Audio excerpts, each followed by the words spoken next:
I think it's within 6 minutes. So the penalty goes in, they hit a few long balls, their energy's up, they pick up a few second balls, and then the lad handballs it. He handballs it, affects my players in that moment. They think it's a handball, we switch off, we don't clear the ball, they score. Then for 25 minutes after that, it was wave after wave of attack. We have to just make sure we take care of moments and be professional. So he's obviously, he said about the situation, which you agree with, like that it was a strange situation, but then still said that his team have got to do better in some of the other moments that came in that game. What did you make of what he had to say afterwards? It's one thing to tell us to do it. It's one thing to tell us that they need to do it, but that's part of your job. You're the coach. Situations, you're talking, as a coach, you're talking about situations all the time. And playing to the whistle is one of those situations you talk about all the time. So the fact that he thinks his players stopped doesn't reflect well on him, because you shouldn't do that. And he should come round and say, you know what, I don't care what happened, my players should be playing to the whistle. Not try and blame somebody else. That's not taking responsibility. And you can go on about how much you had the ball and all the chances you had. Again, nobody's looking round at Arne Slot or Man City losing late goals. Nobody's going around saying, well, they were unlucky or it's not your responsibility. Absolutely, it's your responsibility. So, when you win, you take the plaudits, but when things don't go your way, you take responsibility that you're going to change it and not wait for the referee or the VAR or anybody else. So take some responsibility. And to that point, Stevie, regardless of the handball, that goal that they just gave up in that specific sequence, U10s sort of goal. U8s sort of goal. Yeah. This is what you're seeing kids do, this sort of mistakes. There were plenty of opportunities within that same sequence to just clear the danger. Clear it. And we ask questions later. Instead, you got it, I got it, he's got it, oh, nobody's got what? Where's the ball go? And here we go, tap in. It should not happen at the professional level, and it certainly should not happen at Chelsea's level. Frank? Yeah, that was a clear handball for me, so the goal should be allowed. But I'm with the guys, But I don't like the comment. I mean, it can happen. It was, let's say, unfortunate. They should have cleared it, but it was like a bound and a rebound, and it was, in France, I remember in the 80s, 90s, and even when I played, we wanted to see some goals like that from England, and I was especially in England, that you could see goals like where that was a big mess in a 6-yard box, and we didn't know where the ball was, and suddenly it was a goal. That was English football, but we saw that today, and it looks stupid because the football is not like that anymore, because now you don't clear the ball. You try to build. Even if you have a slight chance to touch the ball, you try to build. And in the player's head, right now, it's, oh, I have the ball. I have to try to find the fine solution. I have to try the good pass. No, kick the stand, kick the ball. The fans will be happy to get it and give it back to you. And that's what it is. That's a bad reflexes and unfortunate rebounds. But that was very bad to watch. But even with that, there was a big chance for Chelsea to seal the deal when Cole Palmer missed very late on. I think we're going to get a chance to look back at that. It's a goal, and it should be a goal. Do you think he's just not taking enough care because he thinks he's just going to score? Yeah, it seemed very relaxed for him. Yeah. And instead of just, you put any body part that you can to, at that point, it doesn't matter how pretty it looks, you just bumble that ball in. Even if it's with a sliding sort of challenge, if you will, you're making sure that you get the touch that is required for that ball to stay down. And he took the one touch that was always going to take the ball up, which is, as that ball is on the short hop, he's trying to sort of side foot it. With him leaning back, his foot leaning back, it was always going to go up. It's a technique that you should be able to execute from 2 yards out. It had a higher XG than a penalty, if you do like XG. It accounted for 0.87 of Chelsea's 3.65 expected goals overall. Whoa. Stevie, you feel a little bit more sympathetic towards Cole Palmer there, it would seem. No, I think sometimes players, that ball's coming across, Cole Palmer knows, his head's as clear as the sky in the middle of summer, honestly. And in his mind, this is a goal already. That's the only thing that I think is the reason why he hasn't concentrated on it enough. I think he's taken it for granted that he's already scored. And when you do that, things can go wrong. I think that's what's happened here. You know, again, I know Coach said to me once, he said, you know what? So, you know, once the ball hits the back of the net, then you can get your hands in the air, you can celebrate, and then when you go home, you can watch it over and over and over and over at home.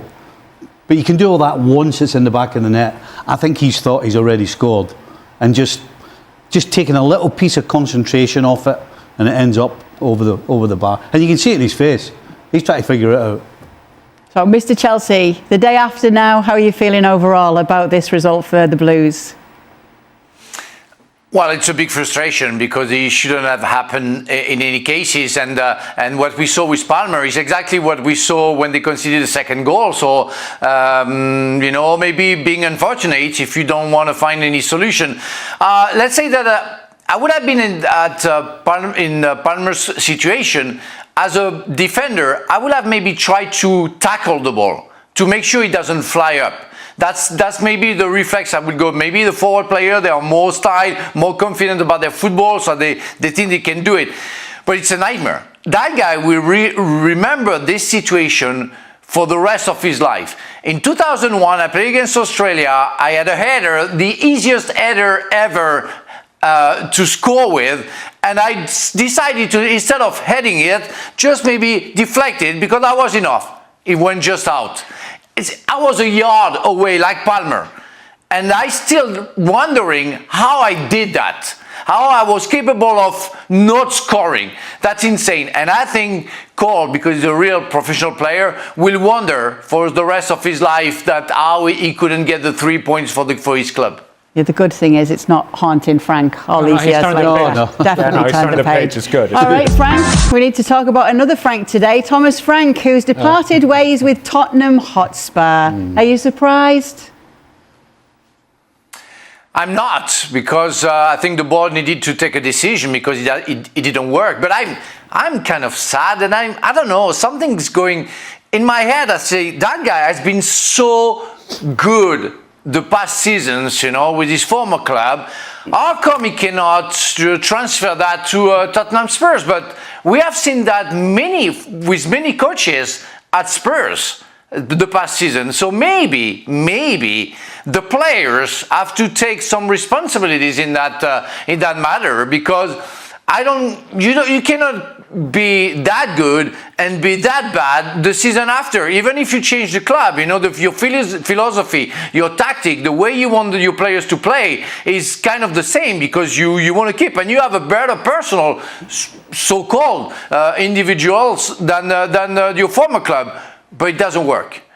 And after such a long time and so many years where I didn't see anything coming with Spurs, a little bit, maybe at the beginning the player, they listen to the coach, and after they do whatever they want. And I always said that for that club, I think the board and even the fans, they have to put the pressure on the players. It's like the players, they do whatever they want, and nobody is kind of resentful towards the players who do, I would say, almost nothing. So fans have to react, the board has to decide, and make sure that the next coach you're going to get will be listened by the players. Yeah, it was 7 years of success at Brentford for Thomas Frank. So why didn't this translate to success at Spurs for him? I think the way that Spurs play the game matters at Tottenham to the fans. You know, they hated it with Mourinho. I mean, they don't want to sit and watch a team that keeps it tight first and then tries to attack. And then, of course, you get Ange and it goes completely the other way, and it's just too much. And so I think the pressure from the fans is a huge part of the problem. You know, they're not signing world beaters. They're signing players who are good enough to fight for the Champions League spots, but they're not signing players that are good enough to win the Premier League. And so it has to be that pressure that's coming from the outside that Spurs teams just don't handle. You know, we talked for years about Newcastle United fans thought that Newcastle should be winning the Premier League every year, winning the FA Cup, winning this, winning that. You know, they look at themselves as a certain type of club. And I think Spurs fans are the same. They seem to think that they should be something that they haven't been. Well, have they ever been? So I think there seems to be such a pressure coming from the outside that on paper you've got players that are of a certain calibre that can't produce. And it can't just be down to the managers all the time. Now, there's no question, when you're sitting in 16th place in the Premier League, you're in trouble. But I don't think it's all down to Thomas Frank. I think a lot of it is to do with the pressure coming from the fans in particular. When you're this late into the season and Spurs are part of the relegation conversation, this goes on everybody. It's not just on Thomas Frank. It reflects poorly on the players, on the club, on the manager. But in addressing Thomas Frank in particular, and specifically him, when he knows his job is teetering, right, barely hanging on, and I mean barely hanging on, you can't show up to a press conference to go and defend Christian Romero and say the things that he said about him. This is a player that's usually not red carded. And then somebody from the news, a reporter, tells them, actually he's received the most red cards since he's been in the Premier League. That you don't know that, and you go out and do this, and then the expression on the face of Thomas Frank, like, ooh, what, I didn't know that. If I'm a fan that was defending Thomas Frank up until that point, that's when I say game, set, match. This guy's not connected. He doesn't know what players he has available. He doesn't know his own players. He doesn't know anything about my group. He has to go. If I had any faith going into that press conference with Thomas Frank, after that performance, I go, no, I'm out. This guy's already checked out. We need him out the door. Here are the next manager odds when it comes to Tottenham Hotspur and which managers we'd be looking at to bring in to a club here and take over this group of players. Roberto De Zerbi, the favourite. Yes, remember him? 13-8 at the top of that list. What do you think of that, Frank? Well, according to what I've seen with Marseille lately, I want to give a chance to De Zerbi, but not with what he has been working on with Marseille. When we saw the game against Liverpool, where, you know, you have the fans, you want to get crazy, you want to work hard, and you do something which absolutely pleased the Liverpool team, the reason they wanted to go in, no pressure whatsoever, where we all knew how they couldn't handle any pressure at that point. I don't know. It's I still have some question marks. I'm not sure he's going to be the right guy. Well, let's try. His philosophy of football before Marseille has been absolutely interesting, but will he please Tottenham? I don't know. I don't know if there is anybody who can please the players and the board and the fans at the same time. I don't know what's going on there, but it's like there is a curse, and anybody who has a little bit of an idea doesn't last long, because it's not followed by I would say the people responsible for that act, the players. The players listen for like 2 months, and after that's it. That was an interesting reaction from you when you mentioned the Marseille-Liverpool game. Right, I don't know how betting works, right? Don't worry, that makes two of us. So, in order for the bookies, do the bookies have to Can you not ask this on a Dan Thomas show, the betting expert? No, that's true. How can Ruben Amorim be on the betting? I mean, come on, seriously. How's that possible? Do you need to know how betting works to be talking about this then? Well, not really. Why shouldn't he be on the list? There's no reason why he should be on the list. Why shouldn't he be on the list? Why shouldn't he be? Yeah. How long have we got? What time are we finishing? Hopefully sooner than later. It's late here. Yeah. Let's just go to that. But when you do look at a manager who's looking to take it over, when we're talking about this and the players being a problem here and playing style being a problem and the fans being so demanding, that's going to be factored in by any manager who is looking to take this job on. Well, managers at this level think they can fix everything. in anything. I'll take these players on. I'm bigger than them. I've got a strong personality.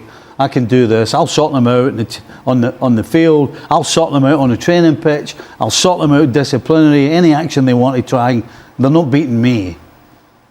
But you're telling me that Mourinho and Conte aren't those two guys that thought and said that to themselves, and they couldn't do it? So, I mean, again, you've got to look at the playing staff. You're going to have to change the playing staff, because this playing staff on paper is not bad, but when it comes to getting it done, they can't do it. So, I mean, this is a tough one to choose. How do you throw Conte away, Mourinho away? I mean, who's going to have a better CV than they had when they got the Spurs job? So this is going to be a complete and utter gamble from Spurs as to what they're going to get next. Mikel Arteta's work at Arsenal is being viewed in an even brighter light after the recent coaching shakeups elsewhere. With Chelsea parting ways with Enzo Maresca and Manchester United moving on from Ruben Amorim, the contrast is hard to miss. Arsenal has kept moving forward under Arteta, giving him time through difficult stretches, and now seeing the payoff as the club pushes again in the Premier League title race. It also raises a bigger question about strategy. While Chelsea and United are changing direction again, Arteta has been in place for more than 6 years, outlasting a long list of managers across those two clubs in that span. That stability has become part of the story, and it was a major talking point on the Seeing Red podcast with Tom Canton and John Cross. Beyond reacting to Amorim's dismissal and breaking down wins over Aston Villa and Bournemouth, plus Manchester City's loss to Chelsea, the conversation kept returning to one core idea: structure. Not just who is the coach, but how much power that coach has, and whether the club is built to support a long-term project. Cross pointed to Arsenal as a rare example of patience turning into real strength. He argued that Arsenal's willingness to back Arteta through the messy early phases helped create the stable position they're in now, and that this kind of time and support investment is what can turn a club into something truly solid. Canton's response was sharp and honest. Arteta's arc, he said, has almost become a problem for other clubs, because it tempts them to keep coaches they probably shouldn't. But at the same time, it's still the best example of what can happen when you hire the right person and actually give them time. And that time wasn't smooth. The discussion highlighted how Arsenal could easily have pulled the plug early. 2 8th-place finishes, then 5th, missing out on the Champions League, and a Europa League semi-final exit to Unai Emery's Villarreal. Any of those moments could have pushed a club into panic mode. Instead, the argument is that Arsenal recognized the bigger reality. Arteta didn't have the resources to compete at the required level right away. The squad needed a rebuild. The roster needed to be refreshed. That's where the comparison to Chelsea and United becomes even more pointed. The podcast suggested that recruitment and decision-making structure are often what determine whether a coach survives. If signings don't land, results suffer. And if a coach doesn't have enough influence, or the club isn't aligned behind a clear plan, it becomes much easier for things to collapse. In other words, giving time only works if the coach is empowered to shape the team in a way that matches the vision. Cross also emphasized that Arteta's situation stood out because he pushed to be a true manager, not just a head coach. The idea is simple. Top coaches want a real say in the build, and they want the club to match what they were promised when they took the job. The discussion even pointed to how Arteta survived a low moment, like the home loss to Burnley, because the club stayed behind him. And in that period, with fan pressure affected by the COVID-era environment, Arsenal were able to hold their nerve instead of reacting emotionally. Meanwhile, the big unknowns now shift back to Chelsea and Manchester United. Who replaces Amorim? And how will the next chapter look at Chelsea? The answers may come sooner than people expect. But for Arsenal, the reality stays the same. They're stable, they're moving forward, and they're still in the title chase, while others are starting over again. And that contrast can shape how people judge every manager in the league. Because when two massive clubs hit the reset button again, it forces the same question Cross raised on the show. Is the quick switch actually fixing the problem, or just delaying the real work? The bigger takeaway from the discussion is that time isn't a magic solution by itself. It only becomes valuable when the club's structure supports the plan, and when the coach has the influence to push the squad in the direction he believes it needs to go. That's why the distinction between head coach and manager kept coming up. The podcast point is that if a coach is expected to own the results, he usually wants a meaningful say in the decisions that shape those results. And if he doesn't get that, patience alone won't save him. That's also where Arteta's early struggles get reframed. Those finishes and setbacks could have become a reason to panic. Instead, they became evidence of why alignment matters, because Arsenal chose to treat them as part of a build, not a final verdict. And once the squad was reshaped the way the club believed it needed to be, the results started to reflect that long-term approach. So the repercussions aren't just about Arsenal looking stable, it's about how stability changes your margin for error. When you don't reset every year, you're not constantly starting from zero. You're building on decisions, learning from setbacks, and keeping a clearer identity. For Chelsea and Manchester United, the immediate consequence is obvious. They're changing direction again, which means the next appointment carries even more weight. Because every new coach isn't just judged on results. He's judged on whether the club is finally giving him the structure and authority that the role demands. That's why the question at the end matters so much.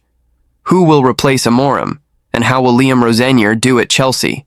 Because those answers will test the exact theme the show kept returning to. Time, support, structure, and control. And for Arsenal, it's a different kind of pressure. Stability doesn't guarantee trophies, but it does keep you in the fight longer. And right now, while others restart, Arsenal get to stay focused on what they're already doing, chasing the Premier League title.